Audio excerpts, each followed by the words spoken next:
আসসালামু আলাইকুম এভরিওয়ান। পাকা তালের এই ভরা মৌসুমে আজ আপনাদের জন্য নিয়ে এলাম তালের রসমঞ্জুরি পিঠা। তালের মৌসুম আর ঘরে ঘরে তাল পিঠা হবে না, সেটা তো ভাবাই যায় না। অনেক সহজভাবে আমি আজ আপনাদের এই তাল পিঠাটি বানিয়ে দেখাবো। ভিডিওটি শুরু করার আগে আপনাদের কাছে ছোট্ট একটা রিকোয়েস্ট, যারা আমার এই চ্যানেলটি এখনও সাবস্ক্রাইব করেননি তারা প্লিজ সাবস্ক্রাইব করুন। তাহলে চলুন এবার এই মজার রেসিপিটি শিখে নেই। প্রথমে চুলায় একটি প্যান বসিয়ে তাতে হাফ কাপ তালের রস দিয়ে দেব।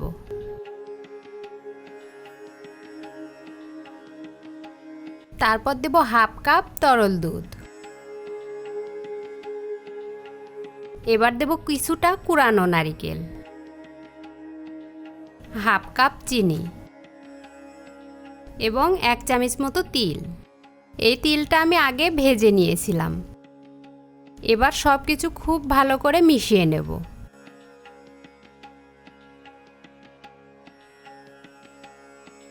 ভালোভাবে মেশানো হলে চুলাটা জ্বালিয়ে দিয়ে এর ভেতর দেব 1 চামচ ঘি। তারপর অনবরত নেড়ে 5-6 মিনিট হাই হিটে রান্না করে নেব। এবার কিছুটা ঘন হলে এর ভেতর দেব 1 কাপ ময়দা। এখানে আপনারা ইচ্ছে করলে ময়দার পরিবর্তে চালের গুঁড়াও ব্যবহার করতে পারেন।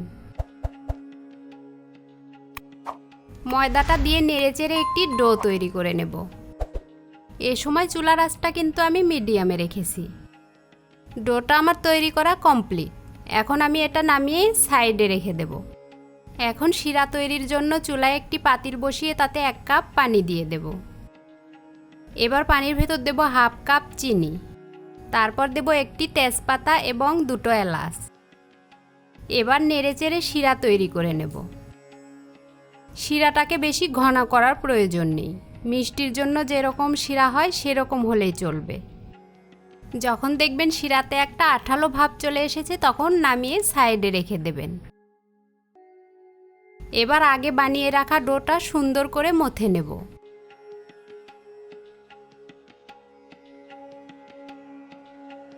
মথে নিয়ে কিছুটা ডো নিয়ে একটি রুটি তৈরি করে নেব।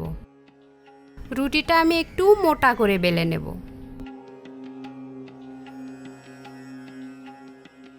রুটিটা বেলে নিয়ে এবার একটি কুকি কাটার দিয়ে রুটিগুলো আমি কেটে নেব। এভাবে আমি একে একে 3 ধরনের ডিজাইন করে কেটে নেব। পিঠা পছন্দ করে না এমন লোক খুঁজে পাওয়া মুশকিল, আর সেটা যদি হয় তাল পিঠা তাহলে তো আর কথাই নেই। এভাবে তালের সিজনে তালের রসটা বের করে নিয়ে ফ্রিজে সংরক্ষণ করে সেই রস দিয়ে পিঠা বানিয়ে সারা বছর খাওয়া যায়। আমার একটি ডিজাইনের পিঠা কেটে নেওয়া কমপ্লিট। এবার আমি অন্য ডিজাইন কেটে নেব। এভাবে আপনারা আপনাদের পছন্দ মতো যে কোনো ডিজাইন কেটে নিতে পারেন।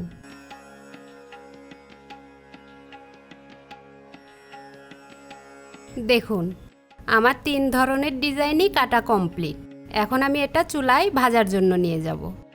এবার চুলায় একটি প্যান বসিয়ে তাতে পর্যাপ্ত পরিমাণে তেল দিয়ে দেব, কারণ পিঠাগুলো আমার ডুবো তেলে ভাজতে হবে। এবার তেলটা হালকা গরম হলে এর ভেতর কয়েকটা পিঠা দিয়ে দেব।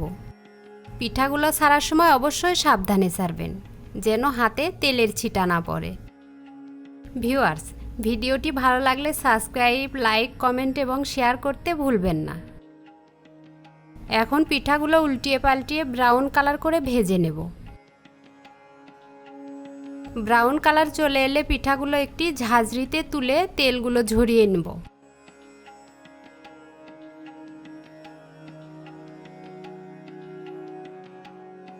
তেলগুলো ঝরিয়ে নিয়ে এবার আমি শিরার ভেতর পিঠাগুলো ছেড়ে দেব।